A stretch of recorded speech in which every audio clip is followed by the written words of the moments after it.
Hello everyone.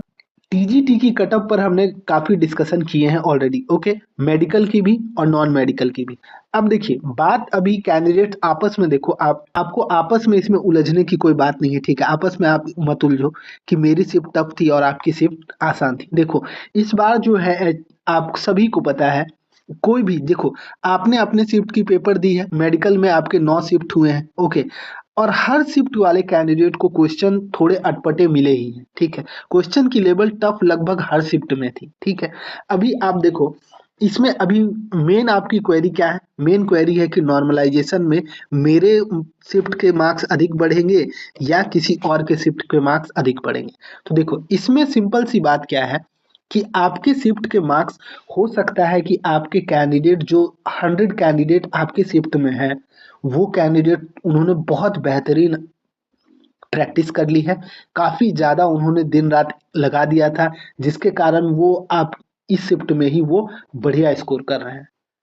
अब इसके कारण क्या होगा, आपकी थोड़ी सी एवरेज हाई चली जाएगी, जिससे आपको थोड़ा इम्पैक्ट हो सकता है। मगर शिफ्ट कोई भी आसान नहीं था। देखो, 4-5 सवाल कुछ थोड़े से आसान कोई शिफ्ट में हो सकते हैं, उससे अधिक नहीं था। और मान लो 4-5 सवाल हाई अधिक आसान किसी में रहते हैं, तो उससे कितना का डिफरेंस होगा? 5 नंबर का डिफरेंस होगा, उससे अधिक का डिफरेंस होगा नहीं। इससे नॉर्मलाइजेशन में कितने नंबर का अंतर पड़ेगा? 5 नंबर का अंतर भी नहीं पड़ेगा, उससे भी कम पड़ेगा, 3 से 4 नंबर का अंतर पड़ेगा। क्योंकि जब नॉर्मलाइजेशन होती है तो उसमें और डिक्रीमेंट ही आती है। क्योंकि देखो, 10 सवाल हाई रहेगा तो इसका ये मतलब नहीं है कि 10 नंबर नॉर्मलाइजेशन में बढ़ जाएगा। ओके, देखिए, एचपीआरसीए की टीजीटी में देखा गया है कि मार्क्स जो है 10 से 12 नंबर तक भी बढ़ जाते हैं, ठीक है। इवन 15 नंबर तक भी बढ़ जाते हैं। इरेगुलरिटीज तो इसकी होती ही है, इसमें कोई डाउट नहीं है। ओके, अगर ये कब होता है? जब शिफ्ट कोई काफ़ी आसान हो जाए और कोई शिफ्ट काफ़ी टफ हो जाए।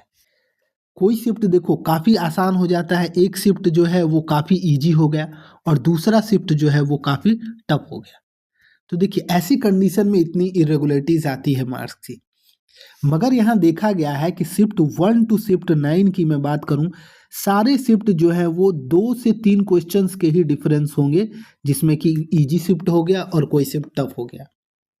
तो ऐसे कंडीशन में मैं आपको बताऊं, देखो, शॉक मत होना अगर आपको इस बार वेरिएशन कम दिखेगी मार्क्स की। तो अभी लोग पिछली बार की एक्सपीरियंस के हिसाब से बोल दे रहे हैं कि 10 नंबर तक होगा, 12 नंबर तक होगा।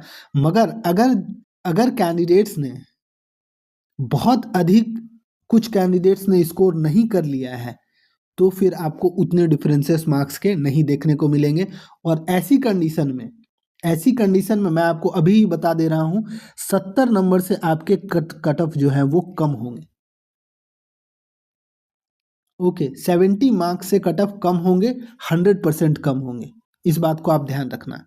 भले ही वो नॉर्मलाइजेशन हो जाए, उसके बाद भी, नॉर्मलाइजेशन के बाद भी आपकी कट ऑफ 70 से अधिक नहीं दिखेगी। तो कोई भी कैंडिडेट, आप अगर परेशान हो रहे हो, नॉर्मलाइजेशन को लेकर ज़्यादा आपको प्रॉब्लम हो रही है कि किसमें, अगर मैंने अभी तक तो अच्छा परफॉर्म कर लिया है, क्या नॉर्मलाइजेशन के कारण मैं मेरिट से बाहर हो जाऊंगा? तो ऐसी बात बिल्कुल भी नहीं है। ओके, इस बार आपको उतने वेरिएशंस देखने को नहीं मिलेंगे, क्योंकि पेपर के लेवल लगभग हर शिफ्ट में टफ था। ओके फ्रेंड्स, अभी इस पर मेरी जो अभी तक की आकलन है वो मैं आपको बता रहा हूँ। हो सकती है आपकी इसमें कोई डिफरेंसेस हो, आपकी जो थॉट प्रोसेस है इसमें, वो आप कमेंट में मेंशन करो, ताकि सारे कैंडिडेट को पता चले कि मेरी ही शिफ्ट सिर्फ टफ नहीं है, सारे शिफ्ट में टफ है। क्योंकि देखो, मैंने तो लगभग सारे शिफ्ट के कैंडिडेट से बात की है। ओके, तो फ्रेंड्स, बेस्ट ऑफ लक आप लोगों को। होप आप हमेशा बना के रखो। प्रिपरेशन आपने काफ़ी समय किया है इसके लिए अभी आपको डिसर्टन होने की कोई भी ज़रूरत नहीं है। ओके, तो इस पर कोई भी नई अपडेट आती है तो मैं आप तक ज़रूर पहुंचाऊंगा। ओके, तो आप चैनल को सब्सक्राइब करके रखना। ओके, और होप को हाई करके रखो। Okay, thank you.